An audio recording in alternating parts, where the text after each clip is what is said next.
আসসালামু আলাইকুম। অনেক ব্যস্ত একটা দিন পার করেছিলাম এই দিনটাতে। প্রতিদিনকার মতো ওই দিনও আমি সকালবেলা ঘুম থেকে উঠে নিপসমে চলে গিয়েছিলাম। আমার ওই দিন ব্যাংকে কিছু কাজ ছিল, সেই জন্য একটু আগে আগে নিপসম থেকে বের হয়ে পড়লাম। নিপসম থেকে সিএনজি নিয়ে আমি চলে গিয়েছিলাম গুলশান 2-এ। কিন্তু হুট করে এমন একটা বৃষ্টি ওই দিন শুরু হয়েছে, কোনো দিকে মুভ করাই যাচ্ছিল না। অনেক কষ্টে সিএনজি ম্যানেজ করেছি একটা। ফুয়াদের সাথে দেখা হওয়ার সাথে সাথে চোখে পড়লো রাব্বানি হোটেলটা। এই হোটেলটার নাম এত বেশি আমি শুনেছি আর এত রিভিউ দেখেছি, আমার খুব ইচ্ছা করছিল এই হোটেলে ঢুকে কিছু খাওয়া দাওয়া করি, কারণ আমি সকাল থেকে কিছুই খাইনি।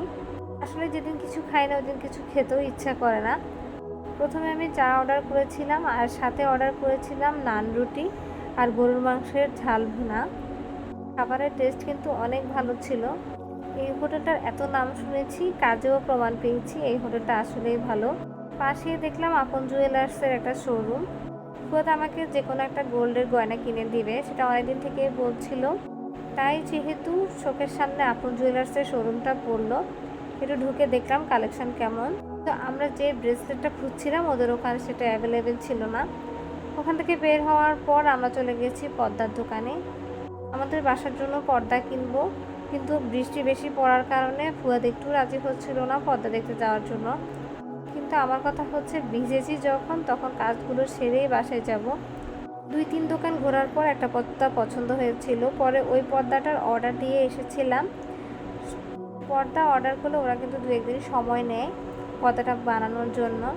পর্দার দোকানগুলো কিন্তু ছিল বেগম রোকেয়ার সরণিতে।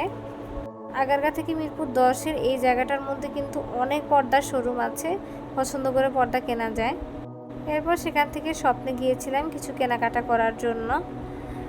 স্বপ্নে গেলে আমি কাঁচা আইটেম কিনি না কিনি, এই আইটেমগুলো একবার হলেও দেখে আসি, আমার কেন যেন খুব ভালো লাগে। আমাদের খুব কম টুকিটাকি কেনাকাটা ছিল, সেগুলো আস্তে আস্তে সারছিলাম। এই পপকর্নটা ফুয়াদ আর আমি দুজনে খুব পছন্দ করি, তাই বাসার জন্য এটা নিয়ে নিলাম। পাশাপাশি আমি হ্যান্ড ওয়াশ একটা বড় বোতলে কিনে নিয়েছি, কারণ 2 দিন পর পর শেষ হয়ে যায়, ওটা ভাল লাগে না। ফারসিনের বার্থডে কেক খুবই পছন্দ, তাই ফারসিনের জন্য একটা বার্থডে কেক নিয়েছিলাম। এখানেও ফারসিন শীতের কাপড় পরে আছে, কারণ এই ভিডিওটা গত বছর শীতের সময় করা, যখন আমাদের বাসায় কনস্ট্রাকশনের কাজ চলছিল। ফারসিনের ডেরি মিল্ক, কিটক্যাট এই টাইপসের চকলেটগুলো খুবই পছন্দ, আর যখন এনে ওর হাতে দিয়েছি ও তো খুবই খুশি। সেই সময়টা তো ফারসিন অত কিছু বলতে পারতো না, কিন্তু এখন ফারসিন আমরা বাইরে থেকে আসতে দেখলেই একটা প্রশ্নই বারবার করতে থাকে, আমার জন্য কী এনেছো, কী কিনে আনলে। ফারসিনকে কিন্তু আমরা অতটা চকলেট খেতে দিই না, মাঝে মাঝে যখন স্বপ্নদের যাই ওখান থেকে বড় কোনো চকলেট আনলে ওই চকলেটটাই ফারসিন খায়।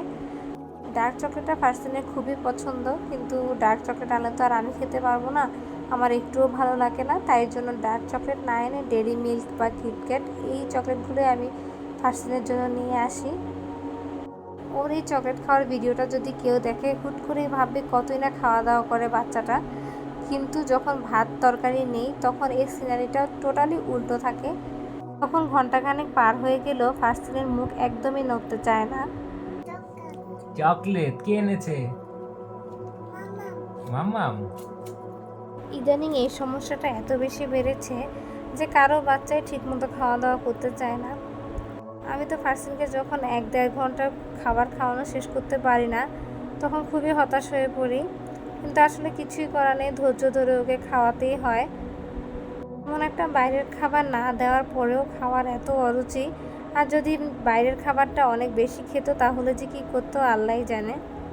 আপনারা সবাই ফারসিনের জন্য দোয়া করবেন যাতে ফারসিন একটু খাওয়া দাওয়া করে। আর কারো কাছে যদি কোনো আইডিয়া থাকে কিভাবে বাচ্চাকে খাওয়ানো যায়, সে আইডিয়াটাও কিন্তু শেয়ার করবেন অবশ্যই আমার সাথে, আমিও সেটা অ্যাপ্লাই করব। এরপর ফারসিন ও দাদা ভাইয়ের সাথে আমাদের কিনে নিয়ে আসা কেকটা কাটছিল, কিন্তু ও একদমই ধরতে দিচ্ছিল না, ও একাই কাটতে চাচ্ছে।